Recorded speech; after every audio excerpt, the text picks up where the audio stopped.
আসসালামু আলাইকুম এভরিওয়ান, ডটনেট বাংলা সিরিজে আপনাদের স্বাগত জানাচ্ছি। আমি সোহানুর রহমান। তো এর আগের ভিডিওগুলোতে আমরা ডটনেটের যে বেসিক কনসেপ্ট মোটামুটি সবগুলো কাভার করে এসেছি।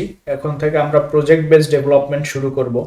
প্রজেক্ট বেসড ডেভেলপমেন্টের জন্য আমি আপনাদের জন্য একটা অ্যাডমিন প্যানেল ডাউনলোড করেছি। এটা হচ্ছে পার্পল অ্যাডমিন। এটা আমরা ফ্রিতে ডাউনলোড করেছি। আপনারা যদি সার্চ করেন যে পার্পল অ্যাডমিন ডাউনলোড বা ড্যাশবোর্ড, তাহলে আপনারা এটা পাবেন। এটা হচ্ছে তার ডাউনলোড লিঙ্ক। আপনারা চাইলে এখান থেকে ফ্রি ভার্সনটা ডাউনলোড করে নিতে পারেন আপনাদের ইমেল দিয়ে সাইন আপ করে। এবং আমি আর একটা এইচটিএমএল টেমপ্লেট ডাউনলোড করেছি, সেটা হচ্ছে জব ফাইন্ডার। যেহেতু আমরা একটা ছোট অ্যাপ্লিকেশন ক্রিয়েট করব, সেটা হচ্ছে যে আমরা কিভাবে একটা জব পোস্টিং ওয়েবসাইট বানাতে পারি, যার ব্যাক এন্ডে থাকবে আমাদের পার্পল অ্যাডমিন এবং ফ্রন্ট এন্ডে থাকবে জব ফাইন্ডার যে এইচটিএমএলটা আছে এইটা। এবং আমরা দেখব যে আমরা কিভাবে একটা পেইড থিম বা একটা ফ্রি থিম ডাউনলোড করে এই থিমটা আমাদের যে অ্যাপ্লিকেশন বা আমাদের যে ওয়েবসাইট সেটাতে অ্যাড করতে পারি। তাহলে আমি যদি একটু অ্যাডমিন প্যানেলটাতে যাই, পার্পল অ্যাডমিনে, আমি দেখব যে এখানে একটা ড্যাশবোর্ড আছে এবং কিছু ফর্মসের ডিজাইন দেওয়া আছে, ফর্ম এলিমেন্ট। তো আমরা এই ফর্ম এলিমেন্টগুলো ইউজ করতে পারি বা ফর্মের ডিজাইন লেআউটগুলো ইউজ করব।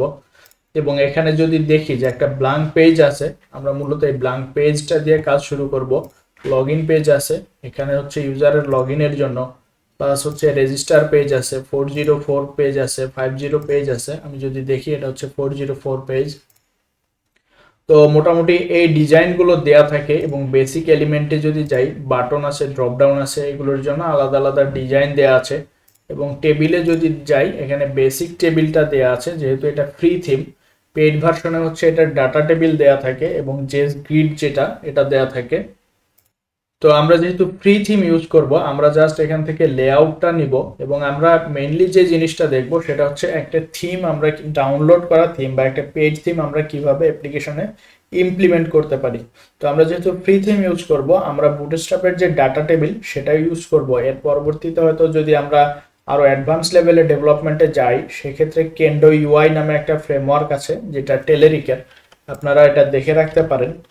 টেলেরিক কেন্ডো ইউআই, আপনারা যদি এটা লিখে সার্চ দেন তাহলে দেখবেন যে ডটনেটের সাথে এটা একটা পপুলার ইউআই ফ্রেমওয়ার্ক। আপনারা চাইলে এটা দেখে নিতে পারেন।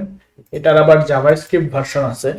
তো আমরা হচ্ছে জাভাস্ক্রিপ্টটা ইউজ করব, যেহেতু ডটনেটের সাথে যেটা সিশার্প ভার্সন সিএসএইচটিএমএল দিয়ে ইউজ করা যায় সেটা হচ্ছে পেইড।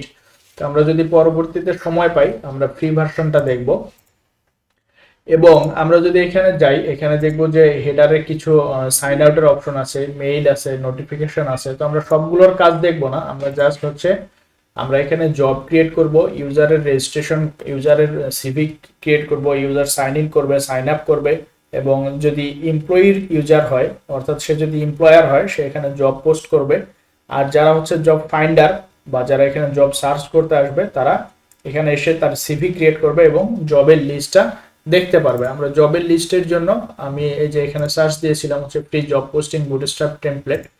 তো আমি এটা পেয়েছি ফ্রিতে, আপনারা এটা চাইলে ডাউনলোড করে নিতে পারেন। অথবা আমি আজকের যে ভিডিওটা, এই ভিডিও ডিসক্রিপশনে গিটহাবের লিঙ্কটা দিয়ে দিব, যে এখানে এই দুইটা অ্যাডমিন প্যানেল এবং যে ফ্রন্ট সাইডটা দুইটারই সোর্স কোডটা থাকবে। আমরা যদি ফ্রন্টটা দেখি, এটা হচ্ছে হেডার। এখানে হচ্ছে আমি কোন ধরনের মানে আমি কোন জব খুঁজবো সেটা থাকবে, লোকেশনটা এখানে থাকবে এবং এখানে হচ্ছে ক্যাটাগরি গুলো থাকবে, টপ ক্যাটাগরিজ গুলো। আমি এখানে শো অল দিলে সব ক্যাটাগরি লোড হবে। তারপরে নিচের যে সেকশনটা, এটা হচ্ছে ফিচার্ড জব সেকশন, যেখানে রিসেন্ট 5টা বা 10টা জব আমরা শো করাবো। এবং আমরা যদি ফাইন্ডে জবে যাই, মেইন জিনিস যেটা, ফাইন্ডে জবে গেলে আমরা এখানে ফিল্টার করতে পারবো, জব ক্যাটাগরি দিয়ে ফিল্টার করতে পারবো, পার্ট টাইম ফুল টাইম দিয়ে ফিল্টার করতে পারবো, এক্সপেরিয়েন্স লেভেল দিয়ে ফিল্টার করতে পারবো এবং পোস্টের ডেট, অর্থাৎ এটা কতদিনের মধ্যে পোস্ট করেছে সেটা দিয়ে ফিল্টার করতে পারবো। সাথে আরেকটা হচ্ছে স্যালারি রেঞ্জ, অর্থাৎ স্যালারি রেঞ্জ দিয়েও আমরা ফিল্টার করতে পারবো। তাহলে এখানে ফিল্টারিং এর মোটামুটি একটা অ্যাডভান্স কনসেপ্ট আছে। এরপরে যদি যাই, এরপরে যেটা সেটা হচ্ছে অ্যাবাউট আস পেজ। নর্মালি এই পেজটা স্ট্যাটিক আমরা রেখে দিব, কারণ অ্যাবাউট আস পেজে আমরা ডাইনামিক কোনো কিছু দেখবো না, আমরা ব্লগ নিয়ে কাজ করব না। এবং কন্ট্যাক্ট আস যে পেজটা, এখান থেকে আমরা মেইল কিভাবে সেন্ড করতে হয়, কন্ট্যাক্ট পেজ থেকে কিভাবে মেইল সেন্ড করব, এই জিনিসগুলো দেখব। আর যেটা বললাম যে লগ ইন এবং রেজিস্ট্রেশন আছে, অর্থাৎ যদি এমপ্লয়ার হয় বা যদি জব ফাইন্ডার হয়, এখান থেকে রেজিস্টার করবে এবং লগ ইন করবে। তো এই হচ্ছে আমাদের প্রথম প্রজেক্ট বেজ কনসেপ্ট, অর্থাৎ আমরা একটা জব অ্যাপ্লিকেশনের জন্য বা জব ফাইন্ডার অ্যাপ্লিকেশন ডেভেলপমেন্ট করব। তো পরের ভিডিওতে আমরা শুরু করব হচ্ছে আমরা আগে অ্যাডমিন টেমপ্লেটটা অ্যাড করব, অথবা আমরা জব ফাইন্ডার যে এইচটিএমএলটা আছে আমরা এইটা অ্যাড করব। তাহলে আমরা অলরেডি বুঝে গেছি যে এইটা অ্যাড করার জন্য আমাদের মাল্টিপল লেআউট লাগবে, অর্থাৎ মাল্টিপল লেআউটের যে কনসেপ্ট সেটা লাগবে। তো পরের ভিডিও দেখার আমন্ত্রণ জানিয়ে শেষ করছি। ধন্যবাদ সবাইকে।